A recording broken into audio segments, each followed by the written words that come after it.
बिस्मिल्लाहिर्रहमानिर्रहीम। अस्सलाम वालेकुम। सबसे पहले तो मैं अपने उन बहनों भाइयों का, अपने बुज़ुर्गों का, अपनी माँओं का, अपने साथियों का, मुस्लिम लीग नून के वर्कर्स का, आप सब मीडिया के बहन भाइयों का शुक्रिया अदा करती हूँ कि जो इतनी देर से धूप में यहाँ खड़े मेरे इंतज़ार में, और पूरे पाकिस्तान से जो मुस्लिम लीग नून के वर्कर्स, भाई बहनें, माएँ, बुज़ुर्ग आज मेरे से इजहार यकजहती के लिए यहाँ पे तशरीफ़ लाए हैं, उन सब की मैं तहे दिल से शुक्रगुज़ार हूँ।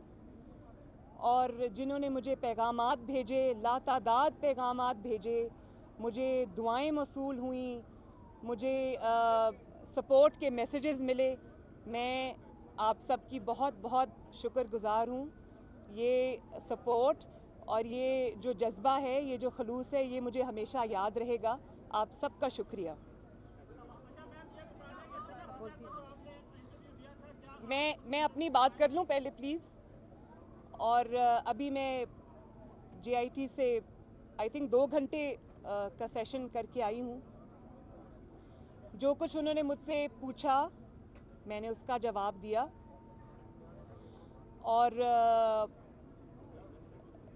अपने वालिद के बाद, अपने चचा के बाद, अपने भाइयों की, जो दोनों भाई मेरे पीछे खड़े हैं, उनकी पे दर पे पेशियों के बाद आज बावजूद इसके कि सुप्रीम कोर्ट के ऑर्डर में मेरा नाम नहीं था, मुझ पे पिटिशनर ने जो भी इल्ज़ामात लगाए, प्राइम मिनिस्टर के डिपेंडेंट होने का या बेनिफिशियल ओनर होने का, वो कोई भी इल्ज़ाम प्रूव कर नहीं पाए। और बावजूद इसके कि सुप्रीम कोर्ट के ऑर्डर में मेरा नाम नहीं है, मैं आज पाकिस्तान की बेटी होने की हैसियत से, एक सिटिंग प्राइम मिनिस्टर की बेटी होने की हैसियत से, और उस इंसान की बेटी होने की हैसियत से जिसने हमेशा आइन और कानून की पासदारी की है, मैंने आज वो कर्ज उतार दिया जो मुझ पे वाजिब भी नहीं था। और JIT वालों से मैंने पूछा, जब उन्होंने सब सवाल कर लिए तो मैंने उनको कहा कि आप लोगों ने मुझसे बहुत सारे सवाल किए और मैंने ये कोशिश की कि जो आपके सवाल आते उनके मैं ऑनेस्टी से जवाब दूं, मगर एक सवाल अब मेरा भी है, क्या मैं कर सकती हूँ? उन्होंने कहा आप पूछे। मैंने कहा आप मुझे काइंडली ये बताइए कि हम पे इल्ज़ाम क्या है। और उनके पास इस बात का कोई जवाब नहीं था। ये दुनिया की शायद पहली JIT है। दुनिया में होता है ऐसे कि पहले इल्ज़ाम लगता है, JIT उसके बाद बनती है। ये पहली JIT है जो पहले बन गई है और वो इल्ज़ाम ढूंढ रही है कि इल्ज़ाम क्या लगाएं इनके ऊपर। यही सवाल मेरे भाइयों ने पूछा था, उनके पास इस बात का कोई जवाब नहीं है। और मुझे इस बात की खुशी है, वज़ीर आज़म नवाज़ शरीफ के लिए इससे ज़्यादा फ़ख्र की और क्या बात हो सकती है कि इल्ज़ाम लगाने वालों को, उनके लिए जो इल्ज़ामात मिले वो उनके ज़ाती कारोबार से मुतल्लिक थे, उन दहाइयों से मुतल्लिक थे जिनमें वज़ीर आज़म नवाज़ शरीफ सियासत से उनका दूर का कोई ताल्लुक़ भी नहीं था, या वो ज़माना तालिब इल्मी के हवाले से सवाल आते उस ज़माने के हवाले से, या फिर मेरे दादा मरहूम के कारोबार के हवाले से वो सवाल आते। और वज़ीर आज़म नवाज़ शरीफ के लिए मैं समझती हूँ ये फ़ख्र की बात है कि 2 दफ़ा वो चीफ़ मिनिस्टर रहे, तीसरी दफ़ा वो वज़ीर आज़म हैं। इल्ज़ाम लगाने के लिए उनके पास इन तीनों अदवार की एक बात भी नहीं है। उन्होंने जितने भी माशाअल्लाह बड़े बड़े प्रोजेक्ट्स हैं पाकिस्तान के अंदर, चाहे वो मोटरवे हो, चाहे वो CPEC हो, चाहे वो बिजली के मंसूबे हों, या वो कुछ भी हो, उस पे अल्हम्दुलिल्लाह पाकिस्तान मुस्लिम लीग नून की मोहर है, उस पर नवाज़ शरीफ की मोहर है। और उन सब प्रोजेक्ट्स में से एक पाई की करप्शन तो दूर की बात, वो कभी इल्ज़ाम भी नहीं लगा सके। तो इससे ज़्यादा मुस्लिम लीग नून के लिए, एक फैमिली के लिए, वज़ीर आज़म के लिए, एक मुल्क के लिए इससे ज़्यादा फ़ख्र की बात और कोई नहीं हो सकती। और रही बात फैमिली बिज़नेस की, तो ये बात आपको जान लेनी चाहिए कि 60 की दहाई में या 70 की दहाई में या 80 की दहाई में फैमिली के जो भी बिज़नेस थे, जो भी लेन देन थे, उसी के मुतल्लिक सवाल घूम फिर रहे हैं। और पब्लिक का एक पैसा, सरकारी पैसा, कोई भी एक पैसा अगर उसमें इन्वॉल्व हो तो उसका जवाब देना तो बनता है। मगर आपस के कारोबार के मामलात, ज़ाती कारोबार, प्राइवेट एक कारोबार एक फैमिली का, उसका ना सवाल पूछना बनता है ना जवाब देना बनता है। एक पैसे की करप्शन, एक पैसे की किकबैक, एक पैसे की कोई अनोमली, एक पैसे की कोई कमीशन, किकबैक, मनी लॉन्ड्रिंग अगर है तो सामने लाओ। लेकिन वो सामने इसलिए नहीं आ सकी कि उसका कोई वजूद ही नहीं है। हमारे ज़िम्मे अवाम का कोई पैसा, पब्लिक का कोई पैसा वाजिबुल अदा नहीं है। और जिनके ऊपर केसेस अवाम के पैसे के खुर्द बुर्द के हैं, जिनके ऊपर केसेस अवाम के पैसे से लेन देन के हैं, उन्होंने कोर्ट से स्टे ऑर्डर लिए हुए हैं। और जो 70-80 साल से बिज़नेस फैमिली है, वो अपने जो एसेट्स है उनको जस्टिफाई कर सकती है, वो मींस जस्टिफाई कर सकती है। जो भी हमारी प्रॉपर्टीज़ हैं उनको हम जस्टिफाई कर सकते हैं और कर भी रहे हैं, जवाब भी दे रहे हैं। लेकिन मुझे इस बात का जवाब मिलेगा कि जिन लोगों का सवाए लोगों की जेबों में हाथ डाले रखने के, सवाए मांग तांग के गुजारे के, जिन लोगों का कोई कारोबार नहीं है, जिनका कोई ज़रिया आमदन नहीं है, उनसे सवाल क्यों नहीं पूछा जा रहा। और अगर कोई शख्स ये कहता है कि मैं उनको रुलाऊंगा, तो वो ये सुन ले कि झुकाने की और रुलाने की ताकत सिर्फ़ और सिर्फ अल्लाह ताला के पास है। अल्लाह ताला ने किसी इंसान की को ये ताकत नहीं दी, किसी इंसान की वो हैसियत नहीं है, किसी इंसान की वो औकात नहीं है कि वो किसी को या झुकाए या रुलाए। और हमने, क्योंकि हम हुक्मरान हैं, हुक्मरान फैमिली से ताल्लुक़ है, तो हुक्मरान का जो एहतसाब है, जो हुक्मरानी का एहतसाब है, वो बहुत कड़ा होता है अल्लाह ताला के दरबार में। तो हम तो जवाब दे रहे हैं, दे चुके हैं और बार बार दे चुके हैं। ये कोई पहला एहतसाब नहीं है, ये 5वां एहतसाब हो रहा है हमारा। 5 महीने सुप्रीम कोर्ट में केस चला, अब 70 दिन JIT को हो गए, तो हम तो जवाब दे रहे हैं। और ये तो एक तरह से हमारी मदद हो गई है कि जो हुक्मरानी के हिसाब से या हुक्मरान होने के नाते जो हिसाब हमें आखिरत में देना था, उसका बोझ कुछ हल्का हुआ। मगर मुझे उस इंसान की दुनिया से भी खौफ आता है, उस इंसान की आखिरत से भी खौफ आता है, जिसने अपने ऊपर झूठों के, झूठे इल्ज़ामात के, बहतानों के, जो उसने 20 करोड़ अवाम के सामने लगाए हैं, इतना बोझ लाद लिया अपने ऊपर कि इस दुनिया, अगली दुनिया में तो क्या, शायद इस दुनिया में भी वो हिसाब ना दे सके। 1 मिनट। और ये पहली लीक्स नहीं है जिसमें मुझे इन्वॉल्व किया गया, पैनामा लीक्स, एक डॉन लीक्स भी आई थी, उसमें भी मुझे इन्वॉल्व किया गया था। वजह एक ही है, वजह ये है बाप को बेटी का नाम इस्तेमाल करके अंडर प्रेशर लाना।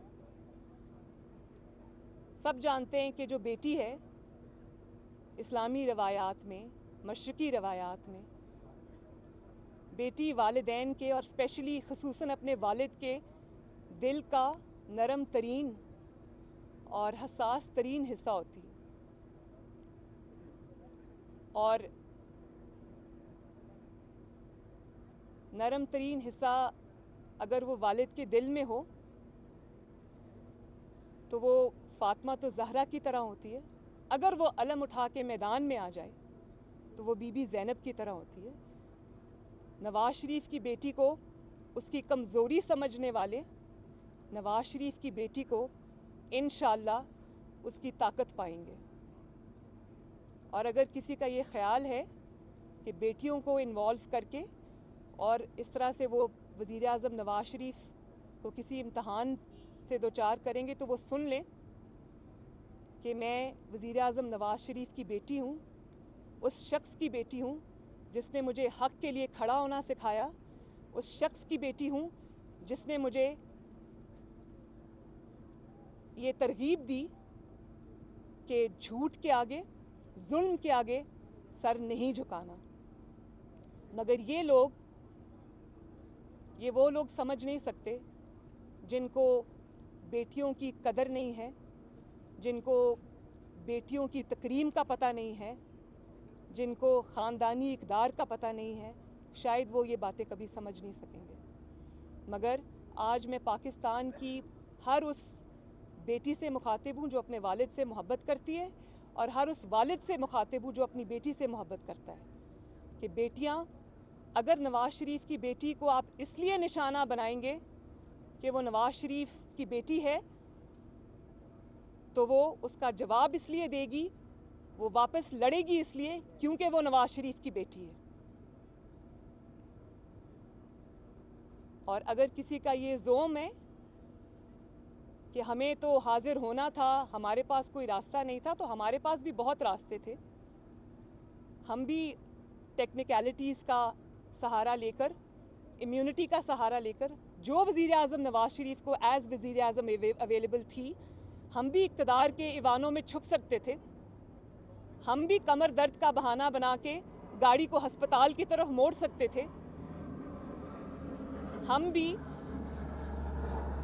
अदालतों से एब्सकॉन्डर होके नथिया गली के सरकारी रेस्ट हाउस में जाके छुप सकते थे। हम भी ये कर सकते थे, मगर हमने हिसाब दिया और अब दे रहे हैं। 3 नस्लों का हिसाब दिया और बार बार दिया।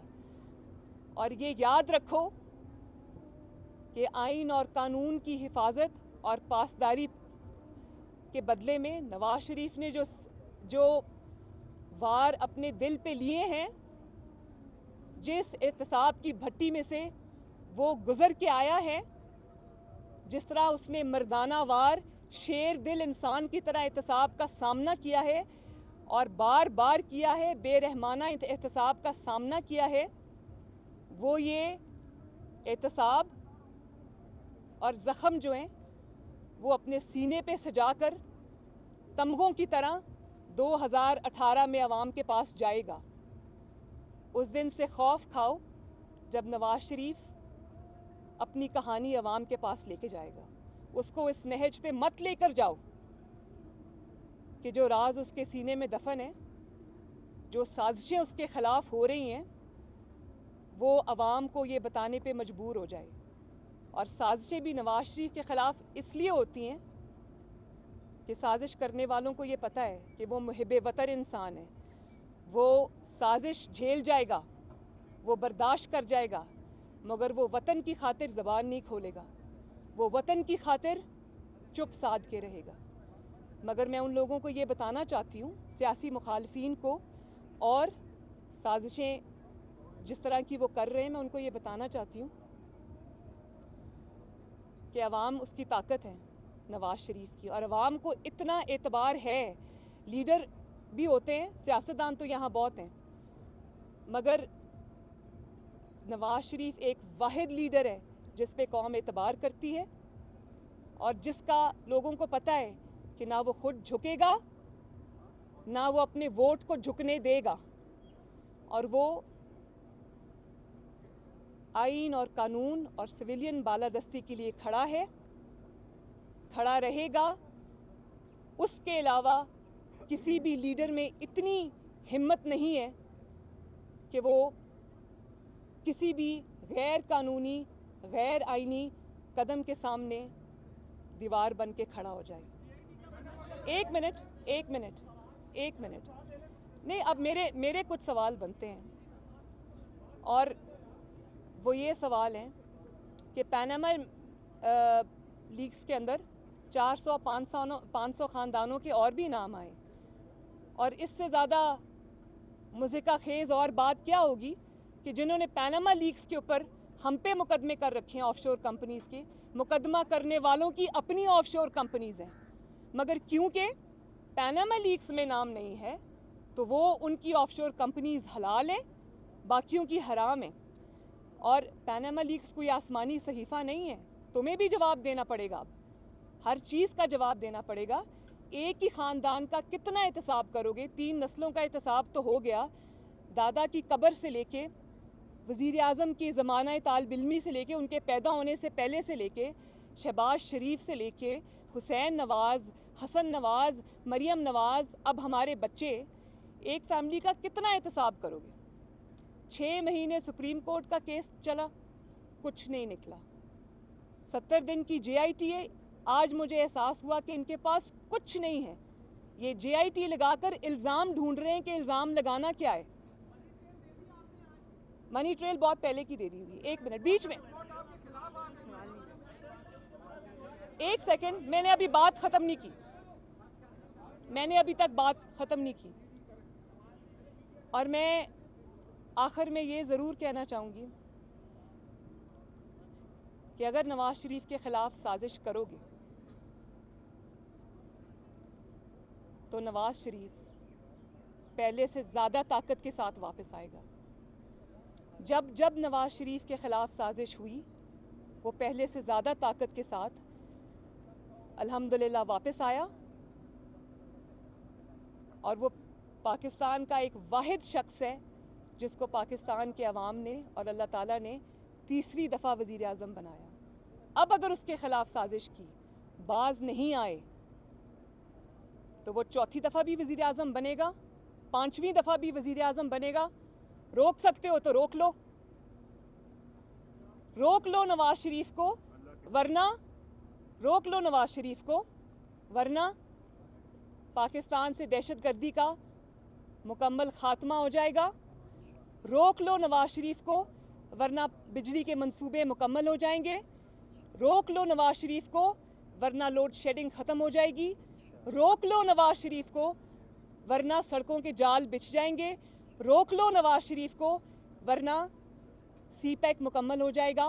रोक लो नवाज़ शरीफ को, वरना वो 2018 का इलेक्शन जीत जाएगा। शुक्रिया।